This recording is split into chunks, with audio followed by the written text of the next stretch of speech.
Pernah nggak sih kamu ngerasa udah usaha mati-matian, udah ngasih tahu yang benar berkali-kali tapi nggak ada yang dengerin? Rasanya capek, kesel, pengen nyerah aja kan?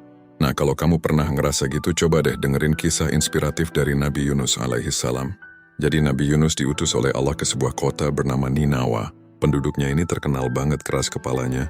Mereka menyembah berhala, hidup dalam kemaksiatan, dan udah diingetin berkali-kali sama Nabi Yunus, tapi ya gitu. Masuk kuping kanan, keluar kuping kiri, nggak ada yang peduli. Bayangin bertahun-tahun Nabi Yunus berdakwah, tapi yang ngikutin dia cuma segelintir orang. Lama-lama Nabi Yunus pun sampai di puncak kesabarannya. Dia ngerasa, udahlah capek ngomong sama mereka, nggak akan ada gunanya. Akhirnya dalam keadaan marah dan putus asa, Nabi Yunus memutuskan untuk pergi meninggalkan kaumnya. Dia pergi tanpa izin dari Allah.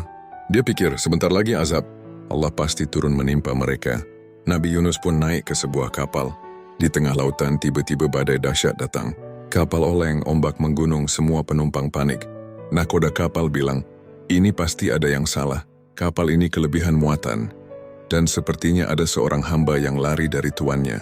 Untuk menentukan siapa yang harus dilempar ke laut demi menyelamatkan yang lain, mereka pun melakukan undian. Dan tebak nama siapa yang keluar? Yap, nama Nabi Yunus. Mereka ulang lagi undiannya. Sekali, dua kali, tiga kali, tetap nama Nabi Yunus yang keluar. Akhirnya dengan pasrah Nabi Yunus sadar ini adalah teguran dari Allah atas tindakannya yang pergi tanpa izin. Dia pun melompat ke lautan yang bergejolak.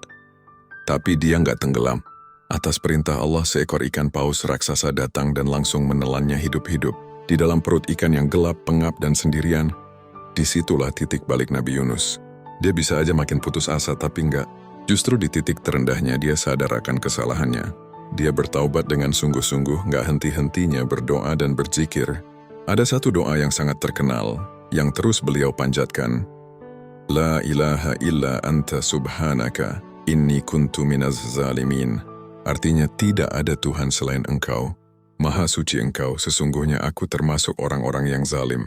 Allah maha mendengar. Mendengar doa tulus dari hambanya, Allah pun memerintahkan ikan paus itu untuk memuntahkan Nabi Yunus di tepi pantai. Sementara itu, di kota Ninawa kaumnya yang melihat tanda-tanda datangnya azab, akhirnya sadar dan bertaubat secara massal. Kisah Nabi Yunus ini ngajarin kita banyak hal, tentang pentingnya kesabaran, tentang jangan pernah putus asa sama rahmat Allah. Dan yang paling penting saat kita merasa berada di titik tergelap dalam hidup, saat kita ditelan oleh masalah, jangan menyalahkan keadaan.